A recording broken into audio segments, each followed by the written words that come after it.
This is Andi Purewal for ID Boxing. I'm in London and I'm joined by Jamie Moore over Zoom. Jamie, firstly, how are you? I'm all right, Paul. Yeah, thanks you.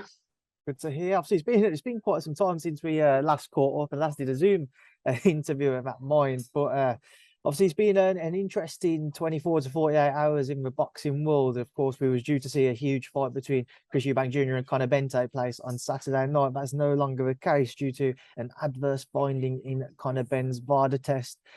Jamie, just take me back to that first before we go through the events of the last 48 hours or so. What did you make of the news when you heard that Conor had failed a VADA test? Same as everyone else, really. Shocked, disappointed, and as the news was breaking, and then you sort of over the next few hours, you started to see the stories about the fight still going ahead, and that then you sort of like thinking, what? This is insane. Anybody who was sort of logically thinking in terms of the right thing to do was thinking the same thing.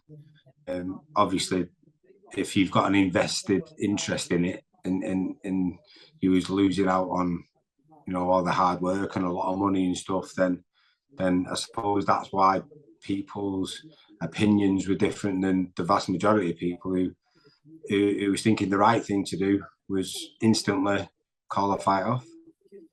Jamie, it came out soon after we found out about Conor's failed VADA test that it was done around the 1st of September, and then on the 23rd, they got the results back, and by all accounts, both Conor's team, Eubank Jr.'s team, the board, everybody involved knew about it. If it wasn't for the Daily Mail article that broke the news, do you believe that we would have found out about the test? Ever? Yeah, ever. Or at least before the fight could have taken place? I doubt it.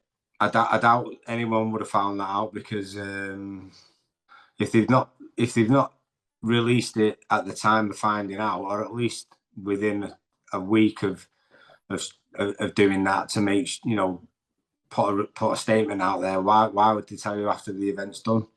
So listen, it's really bad. It's really bad, because this is the hardest sport in the world.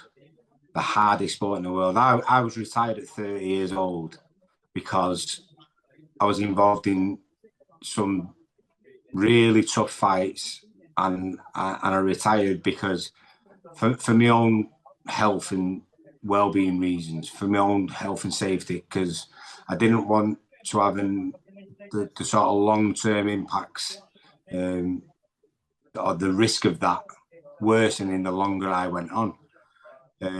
So I understand, a lot better than a lot of people, because I looked into it and studied sort of the effects of what boxing can have. So to then put yourself in a position where you're going in the ring and trying to give yourself an advantage, an unnatural advantage, to me is the lowest of the low, and it's sad. It really is. Jamie, what did you make of kind of the push to still try to get the show on up until 4:30 yesterday, when we heard from Eddie and Callum when they did their joint statement in that 3-4 minute press conference together? What did you make of kind of there was a huge push to still try to get that show on? Well, I mean, like I just said before, anyone who's invested in the fight, and more than anyone, I was looking forward to it, because of the nostalgia from when I was a kid. The reason I'm sat here today, or a big part of the reason I'm sat here today, is because of Nigel Benn. Nigel Benn was my absolute hero growing up. So, and I love Conor Benn. My son loves Conor Benn, because he reminds me so much of his dad, and there was a lot of similarities there. So, he doesn't owe anything to me at all, but you can't help but feel let down, because you have that interest in someone and you support someone. The last fight I went to, when I don't have to be there, I'm at boxing that much. If I don't have to be at a fight, I'm not there. And the last one I went to was Conor Benn at the MEN Arena because I wanted to watch him fight. I'm a fan, and I can't help but feel disappointed and let down by it. I imagine obviously Conor's got a whirlwind of emotions himself at the minute. For him now, how do you expect him to approach this entire situation? And will the events of the last 48 hours kind of damage his reputation moving forwards? It's obviously difficult. Like, so let's have a look at people. Look at Canelo.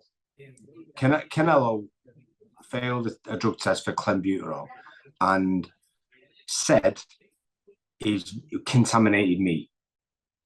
So even though nobody believed him, and even though everybody knows what sort of gone on, he's got a legitimate-ish enough sort of excuse, even if it's massively far-fetched. It's, you know, it's not without possibility. How can Conor Benn have a woman's fertility drug in his system?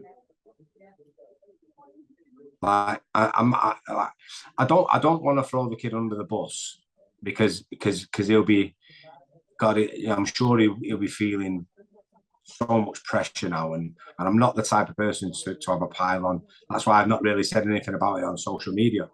But there's no, you know, unless they come out with it, and by the way, by now I'd assume if there was a valid, legitimate reason for it being there, they'd have already said it.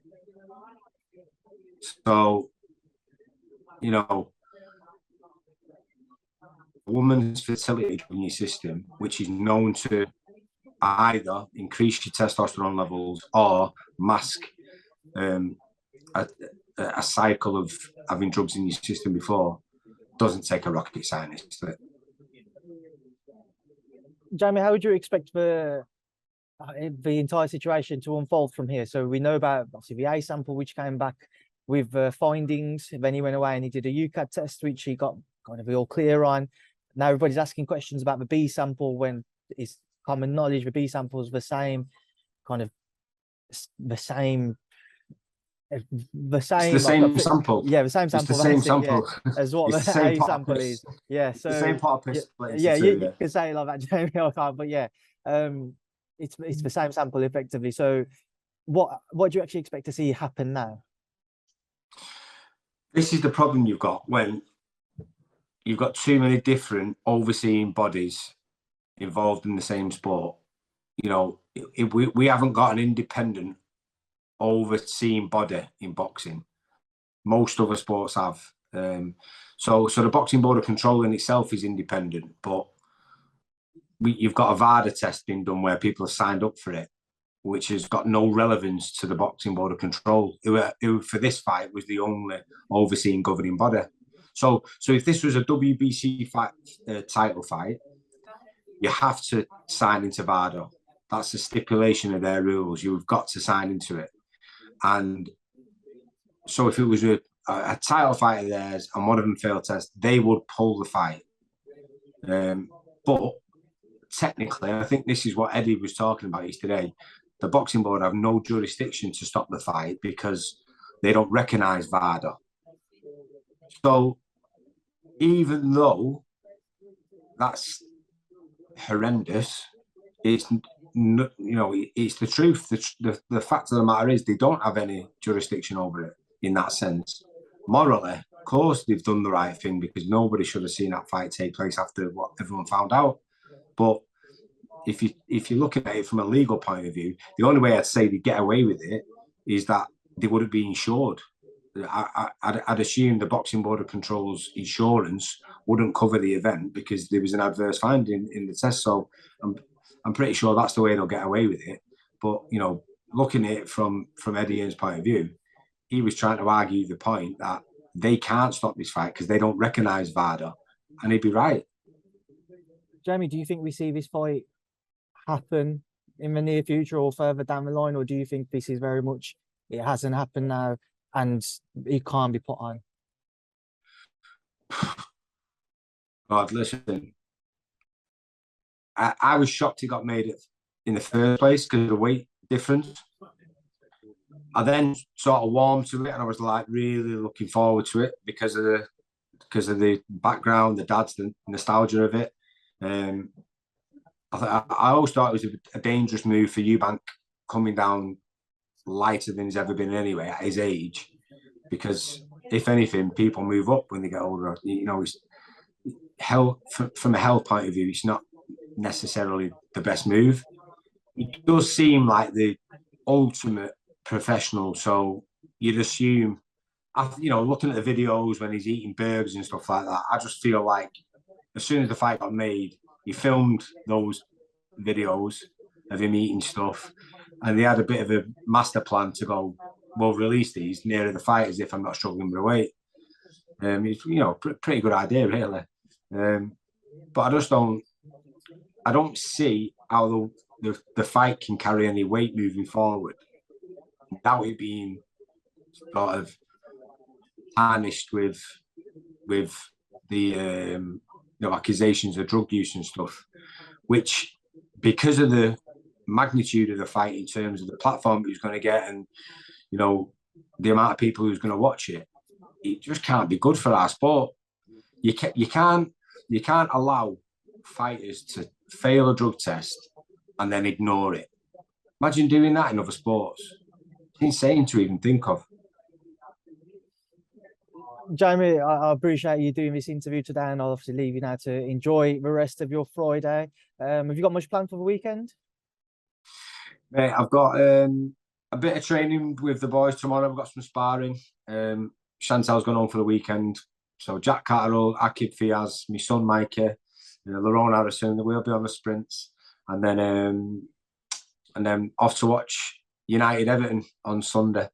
So hopefully put in a better performance than we did last night. I'm glad you said that and not me, but mentioning Jack as well, Jamie, just kind of what's the latest with him and Josh? I've not heard anything for a couple of weeks. I'm hearing it's going to be early next year because it looks like he's moved trainers and it looks like he's settling in with a different coach. So he just wanted a bit of extra time. So which is understandable. It's obviously good for us by any stretch of the imagination because we've been waiting for it for a long time. Jack could have boxed in August and decided not to because we got told the fight was going to happen in November, then got told December. But as long as it takes place, I don't care. And we're hearing early next year, and all the noises are still the same. All parties want the fight to happen, so it looks like it's going to happen early next year. Jamie, that's obviously one for us all to look forward to, and I will now leave you to enjoy the rest of your Friday evening. Thank you for speaking to me and ID Boxing. No worries, cheers, Andi.